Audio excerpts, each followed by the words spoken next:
Hi, Mosaic fans! This Mosaic begins when I only had a day to design a project for kids from a foster care organization to create as a gift for their largest donor.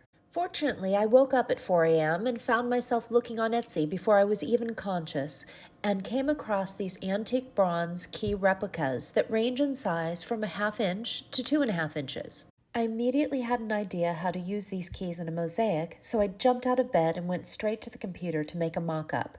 The theme is to thank their donor for giving them the key to success. Mango, on the other hand, stayed in bed until sunrise. I'm going to use bronze-colored Van Gogh glass to create mosaic rings. Inside the rings, the kids will choose and place a key, then fill up the circle with tiny beads. They will also mosaic the background with my favorite iridescent amber white glass from Wismac.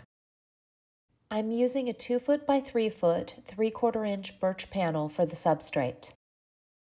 I started by printing templates for the inner and outer circles, the inner circles on white cardstock and the outer on yellow cardstock so that I can trace them onto the wood. Then I trace the circles onto vellum so that I have a template I can see through to make adjustments. I wanted to keep the circles whole except for those that will come slightly off the edge, though even with those I had to make sure the keys would fit wholly onto the panel because I don't want to have to cut the keys. To make sure all the circles remain circles, I carefully interlinked all the borders.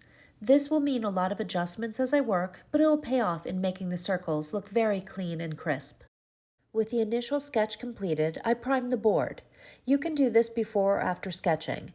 I chose after because it's harder to erase once the board has been primed. The reason for priming is to help adhesion and to cut down on moisture later getting in and warping the wood. I'm priming using watered down Weld Bond, which is the adhesive that will be used for the glass, and we'll be using epoxy sculpt for the beads, but I'll get into that in the next video. So that I can do this all at once, I use cups to place the mosaic on when I flip it over to prime the other side.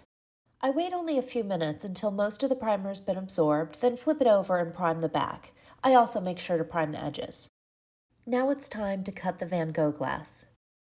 I'm cutting it into ½ inch strips using the Morton grid. From there, I'll just cut wedge-shaped tessera as needed.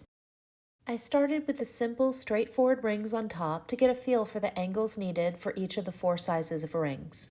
Then I moved to the bottom to get the hard work of the interlocking rings over with.